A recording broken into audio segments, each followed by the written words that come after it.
Thank you for joining us. We feel like God has given us the platform and the ability to reach out to pastors' wives, and the first family.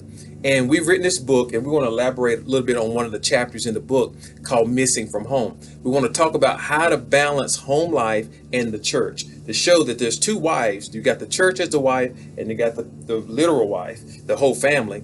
And so how to balance those. So when we started out in ministry, what were some of the things that you wanted to do to help little Paul when it came from me being out, you being out, and not being in the house when we had to be in the church? Right. I just wanted him to know. I never wanted him to feel like he was being neglected. I wanted him to know, yes, we have a duty to the church, but our duty to him is first. Right. And so we always wanted to do that, and we instilled that in him. So let's move to another level. How about me missing from home when I had to travel, go to meetings, conventions, workshops, those type of things? How do you balance home life with this you playing the role of dad and mom when I'm gone?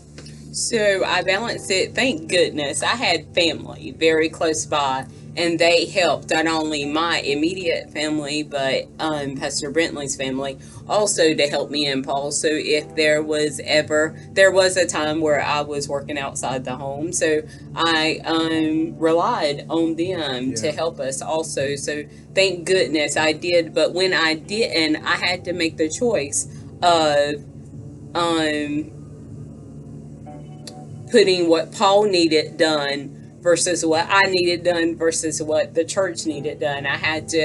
You have to just find a balance and put things in priority. So priority is very important. So we got a chapter in the book called Missing from Home.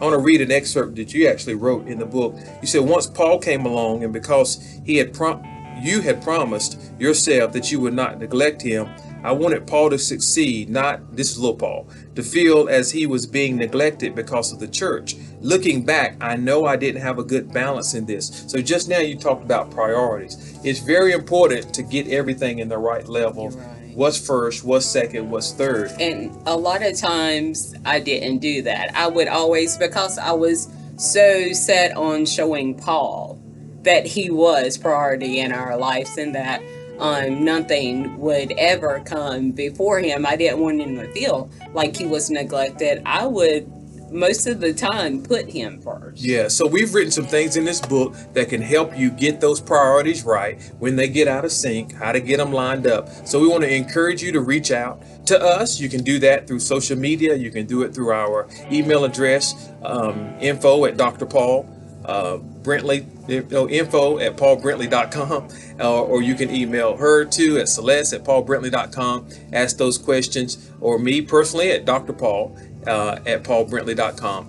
Or you can reach us on social media. We'll chat, anything like that. We would love to reach out and connect with you and see how we can help you in any way. And remember, a vision won't work if you don't.